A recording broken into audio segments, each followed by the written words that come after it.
galera, beleza? Sejam todos bem-vindos ao nosso terceiro bimestre. Vamos iniciar falando sobre os princípios da dinâmica, ok? Nossa aula 01, ok? Do terceiro bimestre. Então vamos lá. Hoje nós vamos tratar sobre o princípio da dinâmica, falar sobre as leis de Newton, falar um pouco sobre massa e peso.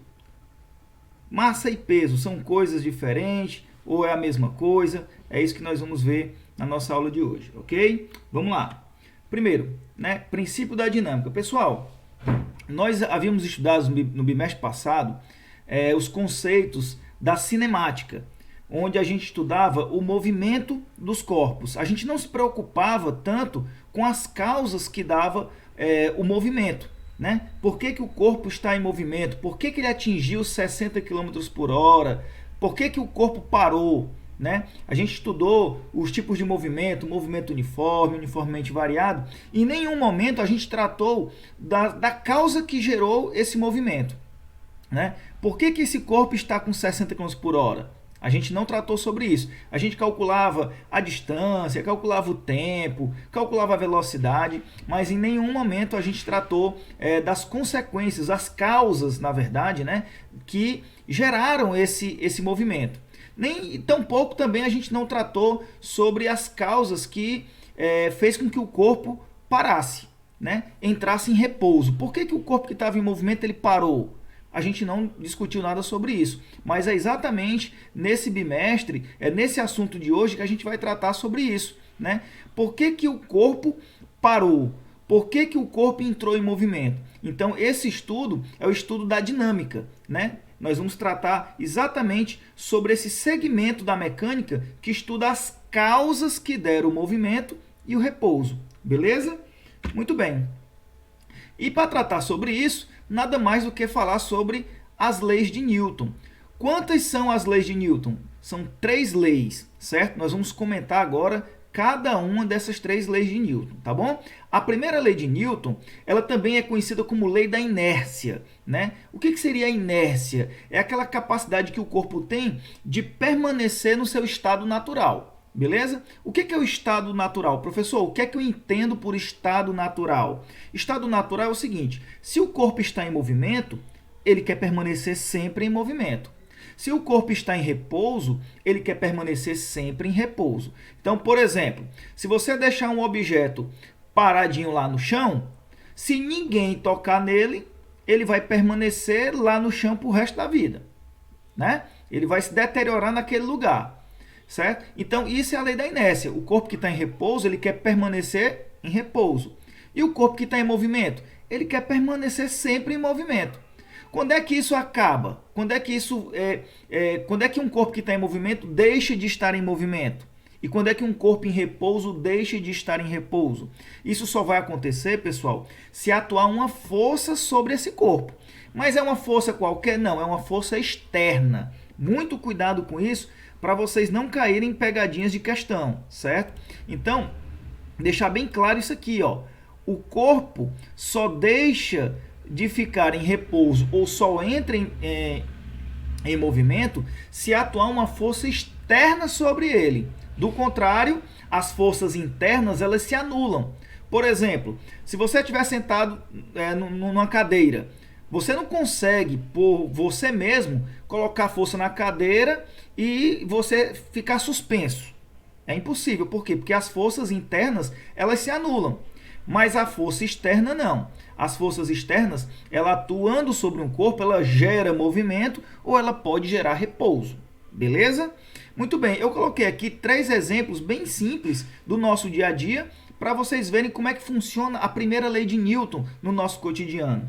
O primeiro exemplo aqui, pessoal, vocês estão vendo um copo, aí tem uma folha e uma moeda. Essa moeda ela está em repouso. E aí a pessoa ela vai atuar com uma força externa, uma pessoa pega o papel e puxa rapidamente esse papel. O que é que vai acontecer com a moeda? Ela vai acompanhar esse papel? Não, ela vai cair. Por quê? Porque a moeda ela estava em repouso, então a tendência natural dela é permanecer no seu local de repouso. Por isso que quando ele puxa, a moeda cai. né? Ela não se afasta, ela não vem juntamente com o papel, ok?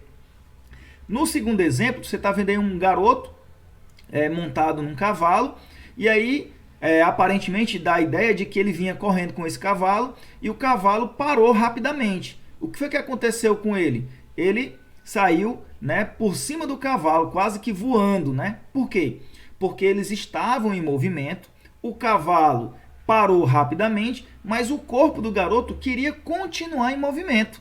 Por isso que ele foi sacado aí para fora, por cima do cavalo, né? A mesma coisa acontece no trânsito, né? Quando você está dirigindo um carro, né? De repente esse carro vem com uma certa velocidade e aí é freado bruscamente. O que acontece?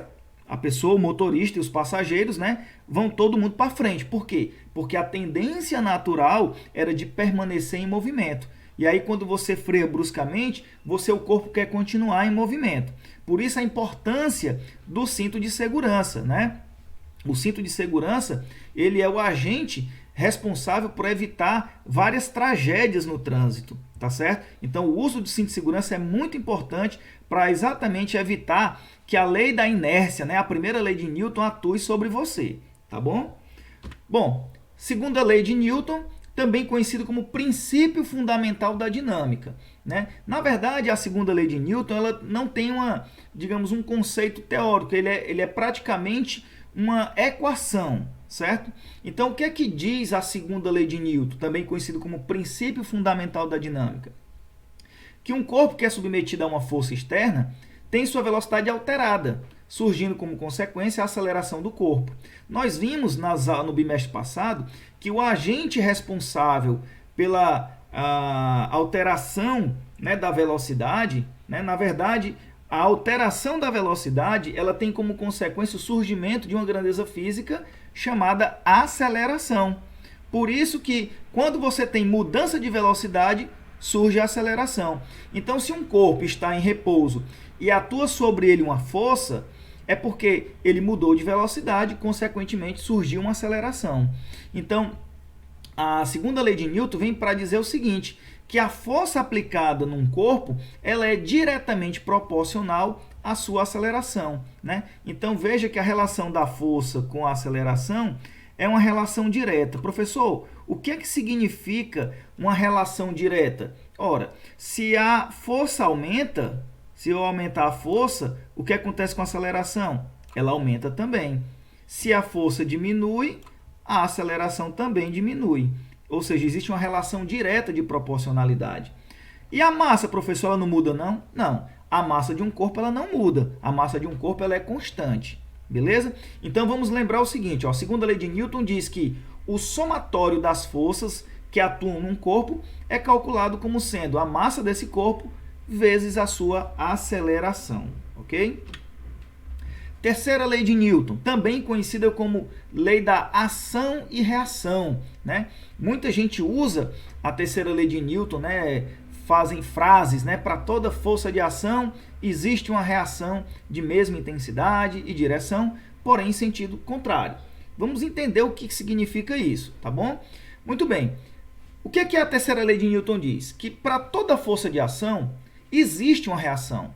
Não tem como você agir e não receber uma resposta. Então, quando você aplica uma força num determinado objeto ou num corpo, esse objeto ele também responde com a força exatamente igual a que você empregou sobre ele, né? E aí ele diz, olha, na mesma direção, porém no sentido contrário. A gente precisa entender um pouquinho o que seria direção, o que seria sentido. A direção, pessoal, está mais ligada à questão, por exemplo, horizontal, vertical, né? O sentido, esquerda para direita, direita para esquerda, de cima para baixo, de baixo para cima. Então, o que é que eu poderia dizer para vocês? Que numa direção eu tenho dois sentidos. Por exemplo, se você tiver a direção horizontal, aqui ó, uma direção horizontal. Nessa direção horizontal eu posso ter um sentido da esquerda para a direita ou eu posso ter um sentido da direita para a esquerda. Beleza? Então, o que é que acontece? Eu coloquei aqui 4 exemplos para mostrar para vocês sobre a lei da ação e reação. Por exemplo, uma pessoa que está aqui com um patinete, né, e ela empurra a parede. Se ela empurra a parede com uma certa força F, o que é que acontece com a parede? A parede também empurra ela com uma força de mesma intensidade, né? Se ele empurrar a parede com 10, a parede empurra ele com 10 também, né? Na mesma direção, ó, vocês estão vendo aqui que a direção é horizontal, porém o sentido é contrário. O garoto empurra da esquerda para a direita e a parede empurra da direita para a esquerda, né? Isso, a mesma coisa acontece quando a gente está caminhando, né? Quando você está caminhando, você empurra o chão para trás, aqui, ó, e o chão empurra você para frente. É a reação. É um par de ação e reação. A mesma intensidade com que você empurra o chão empurra você. Beleza? Aqui também, ó, vocês estão vendo aqui uma pessoa fazendo uma flexão de braço, né? Veja que a direção aqui é a vertical, ó. Só que o atleta empurra o chão para baixo. O que é que o chão faz com ele? Empurra ele para cima, com a mesma força. Então, ele empurra para baixo, a força para cima.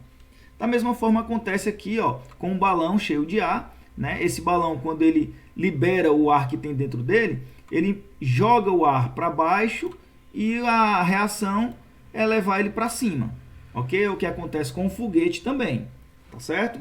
Então, pessoal, a terceira lei de Newton fala da ação-reação. Cuidado, a força aplicada é a mesma da reação. Se eu aplico 10 newtons, eu recebo 10 newtons de volta na mesma direção, porém no sentido contrário. Ok? Então, vamos lá, relembrando. A primeira lei de Newton, a lei da inércia, né? Que o corpo tende a permanecer no seu estado natural, ou de movimento ou de repouso, desde que nenhuma força externa atue sobre ele, né? A segunda lei fala sobre o princípio fundamental da dinâmica, que é a equação, né, diz que a força resultante que atua num corpo é igual a massa vezes a sua aceleração.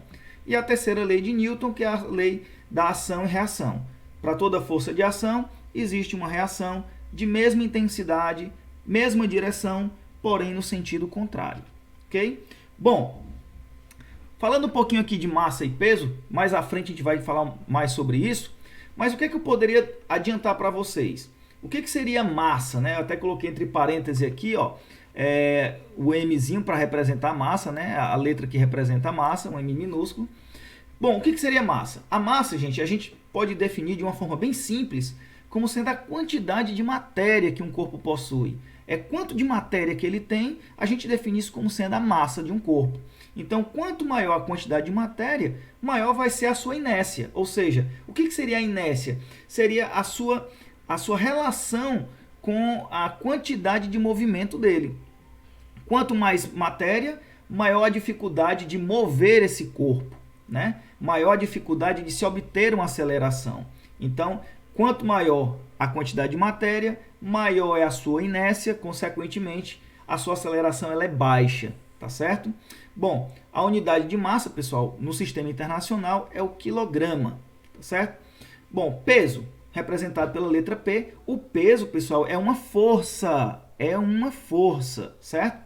E é uma força de quê? É uma força de atração entre massas. Então, todo corpo que tem massa sofre uma força de atração chamada de atração gravitacional. Então, por exemplo, entre você e eu existe atração, porque nós temos massa. Só que entre seres humanos, né, qualquer objeto que está sobre a Terra, essa força é tão pequena que a gente não consegue perceber. Porque entre a Terra e nós também existe força de atração. E essa força é grande. Por quê? Porque a massa da Terra é muito grande. Então, a força de atração entre nós e a Terra é muito alta. A gente chama de força-peso. Por isso que quando a gente joga um objeto para cima, ele cai. Por quê? Porque a força de atração da Terra com esse objeto é tão grande que puxa ele para baixo. Tá certo? Por isso que nós não saímos flutuando, como lá na Lua, por exemplo. A força de atração, a força gravitacional da Lua é bem mais baixo do que o da Terra. Por quê? Porque a massa da Lua é menor, né? E a massa da Terra é muito maior do que a da Lua, consequentemente a força de atração é maior, ok? Então o peso é uma força e a unidade de força é Newton, né? Aqui, ó, representado pela letra N. Então toda vida que a gente vai tratar de força, no sistema internacional a gente usa a unidade Newton, certo? Então como é que a gente expressa a equação da força? Isso aqui, pessoal, nada mais é do que a segunda lei de Newton. Lembra que a gente falou que a força resultante é a massa vezes a aceleração? Pois é, aqui é do mesmo jeito, só que com uma diferença, né? A massa que a gente está utilizando é a massa mesmo, porém, quando se trata de força gravitacional, a gente utiliza a aceleração da gravidade, tá certo? Então, tá aqui, peso é dado como sendo a massa vezes a gravidade, aceleração gravitacional, certo? Então, o G representa a nossa aceleração gravitacional, que nós já vimos no bimestre passado, né? Ela é aproximadamente 10 metros por segundo ao quadrado. Ok? Então, por exemplo, se uma pessoa tem uma massa de, sei lá, 50 quilos, significa dizer que o peso dela é de 500 newtons. Por quê? Porque a massa é 50 e a gravidade é 10. Então, 50 vezes 10, 500. Então, gente, muito cuidado, porque é muito comum a gente ver no dia a dia. A pessoa, ó, tu pesa quanto? A pessoa diz, eu peso 65 quilos. Tá errado. O certo seria, eu peso 650 newtons. Agora, se você quiser saber a minha massa, aí sim, a minha massa é 60 quilos. Então, a unidade de massa é o quilograma e a unidade de peso é o newton. Então, quando a gente chega e diz, eu peso, eu peso 70 quilos, está errado fisicamente falando. Porque se você pesa, o peso é a unidade de força. Então, você tem que pegar a massa e multiplicar por 10. 70 vezes 10, 700. Então, o meu peso é de 700 newtons. Porém, a minha massa é de 70 quilos. Então, quando você vai tratar de massa, você tem que falar a unidade em quilogramas. Se for falar de peso, você tem que multiplicar pela aceleração da gravidade. Ok? Beleza. Bom, vamos lá. Vamos fazer aqui algumas questões para a gente fixar o nosso conhecimento. Questão de número 1. Sobre o princípio da dinâmica, é correto afirmar que... Pessoal, o princípio da dinâmica, o que é correto afirmar? Vamos lá, letra A. Não se preocupa com as causas do movimento? Errado, pessoal. Pelo contrário, na dinâmica a gente vai se preocupar sim com as causas do movimento. O que não se preocupa com as causas do movimento era lá na cinemática. Na cinemática a gente só se preocupava com o movimento. Ok? B. Se ocupa em estudar apenas as causas do movimento? Não, né? Apenas as causas não. Ela se preocupa em estudar também as causas que deram o movimento. Tá certo? Letra C. Se ocupa em estudar apenas as causas do repouso? Também não. Também não, apenas não. Muito cuidado com essa palavra apenas, né? Porque ela restringe muito o conhecimento. Então diz assim, letra D, estuda os efeitos que deram causa ao movimento e o repouso? Correto. O princípio da dinâmica, ele se preocupa sim, né, em estudar as causas que deram o movimento e o repouso. Letra D é a nossa resposta. 2. De acordo com a primeira lei de Newton, vamos lá. O que é que a gente pode afirmar sobre a primeira lei de Newton? Lembra, pessoal, que a primeira lei de Newton também é conhecida como a lei da inércia. Okay? Vamos lá, o que é que diz? Um corpo tende a permanecer em repouso ou em movimento retilíneo, uniforme, quando a resultante das forças que atuam sobre ele é nula. Correto, né? Nossa resposta já é o item A. Perfeita a definição. Ó. Vamos lá, repetir de novo. Um corpo tende a permanecer em repouso, certo? Ou em movimento retilíneo, quando a resultante das forças que atuam sobre ele é nula. Claro, se não existe força externa atuando sobre ele, ele permanece em movimento ou ele permanece em repouso. Vai permanecer no seu estado natural, beleza? Vamos ver aqui os próximos itens. Um corpo permanece em movimento apenas quando houver uma força atuando sobre ele? Não, gente, apenas não. Ele pode permanecer em movimento sem estar atuando uma força sobre ele, ok? Um exemplo disso daí é quando as forças resultantes dão igual a zero. Ou seja, o movimento é uniforme. Você tem velocidade constante, consequentemente não tem aceleração. Se não tem aceleração, não tem força. Beleza? C. Quando a resultante das forças que atuam sobre o corpo é igual a zero, esse corpo somente pode estar em repouso. Não. Eu posso ter corpo em movimento com a resultante sendo igual a zero. Como eu acabei de dizer, quando o corpo está com o resultante igual a zero, é quando ele está em movimento uniforme. E aí eu tenho um corpo em movimento, porém com força resultante zero. É possível sim. Letra D. A inércia de um objeto independe de sua massa? Errado, pessoal. Ela depende, ora, se a inércia é exatamente isso, é a quantidade de matéria que existe no corpo, depende exatamente esse grau de dificuldade de se deslocar um corpo, devido à sua inércia. Quanto maior a massa, maior a sua inércia. Então depende sim. Letra E. Uma partícula tende a permanecer em aceleração constante? Gente, uma partícula tende a permanecer em aceleração constante? Como assim? Ficou vago, né? A questão aí ficou totalmente vaga. Então, nossa resposta é o item A mesmo, ok? Muito bem, próxima questão. Um corpo de massa de 4 kg encontra-se inicialmente em repouso e é submetido à ação de uma força cuja intensidade é de 60 newtons. Calcule o valor da aceleração adquirida pelo corpo. Gente, questãozinha simples, ó.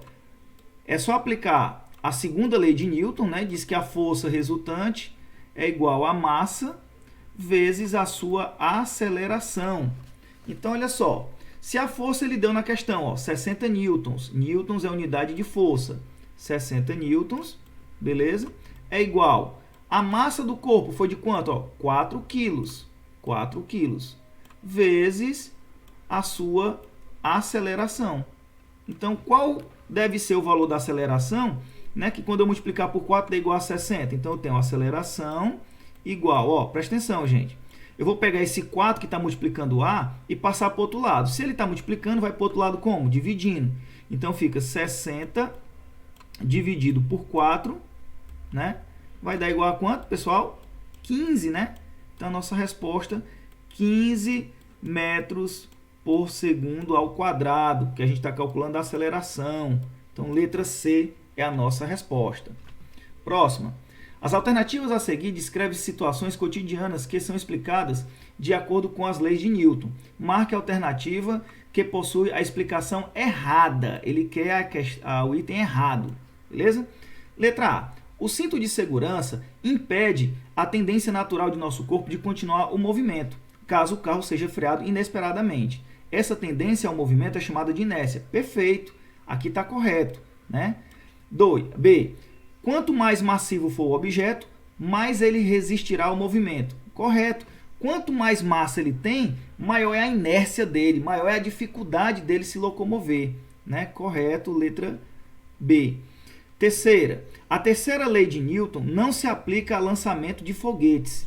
Pessoal, a terceira lei de Newton diz que para toda ação existe uma reação. O foguete, para ele ser lançado para cima, ele vai jogar o ar para baixo. Então, ele joga o ar para baixo e o ar joga ele para cima. Então, essa questão está errada, né? Isso aqui está errado, que vai ser a nossa opção, né? Como ele está querendo a questão errada, eu vou marcar o item C porque o item C está errado. O item C é falso, né? A terceira lei de Newton se aplica sim ao lançamento dos foguetes, ok? D. A terceira lei de Newton afirma que a ação e reação devem atuar em corpos diferentes. Sendo assim, peso e normal não compõem um par de ação e reação. Perfeito, corretíssimo, né? Quinta questão. Qual será o peso de um objeto em Júpiter que na Terra pesa 500 newtons? Olha só, pessoal. Olha só para essa questão. Ele quer saber qual vai ser o peso de um objeto em Júpiter, só que esse objeto na Terra pesa 500. Bom, pessoal, o que é que a gente vai fazer? O peso é uma força, né, vezes a massa, vezes a gravidade. Como ele está dizendo que o peso na Terra vale 500, eu vou utilizar aqui 500, né, igual, vou descobrir a massa, m, e a gravidade na Terra, peso na Terra, vou chamar de PT aqui, ó, e GT, para dizer que é na Terra. E a gravidade na Terra vale 10. Então, se eu colocar aqui o 10, ó, pronto. Quanto deve ser, qual é a massa desse objeto? A massa desse objeto é, se o 10 está multiplicando m, eu passar para o outro lado, ele vai dividindo. Fica 500 dividido por 10. Então, eu já sei que 500 dividido por 10 é igual a quanto? 50. Então, eu acabei de descobrir que a massa desse objeto vale 50. Beleza? 50 quilos. Só que a questão não terminou. A questão não terminou. Ele quer saber qual vai ser o peso do objeto em Júpiter. Então, vamos lá. Vou traçar aqui, ó, o peso PJ, certo? Para diferenciar aqui, ó, P em Júpiter vai ser a massa do objeto vezes a gravidade, a aceleração da gravidade em Júpiter. Professor, a massa do objeto na Terra vai ser diferente lá na massa do objeto em Júpiter? Não, pessoal, a massa ela é constante. A massa, tanto faz você estar no planeta Terra, em Júpiter, em Marte, a massa é sempre a mesma. O que vai diferenciar é o peso, porque a gravidade é diferente nesses planetas, tá certo? Então vamos lá. O peso em Júpiter vai ser a massa, que eu já calculei aqui, ó, que é 50 quilos, multiplicado pela gravidade lá de Júpiter, que vale quanto? 25. Então, se eu multiplicar aqui por 25, eu não sei se vai caber, né? Pronto, 25. Então, a gente vai encontrar que o peso lá de Júpiter vai ser 50 vezes 25. Quanto é que é 50 vezes 25, pessoal?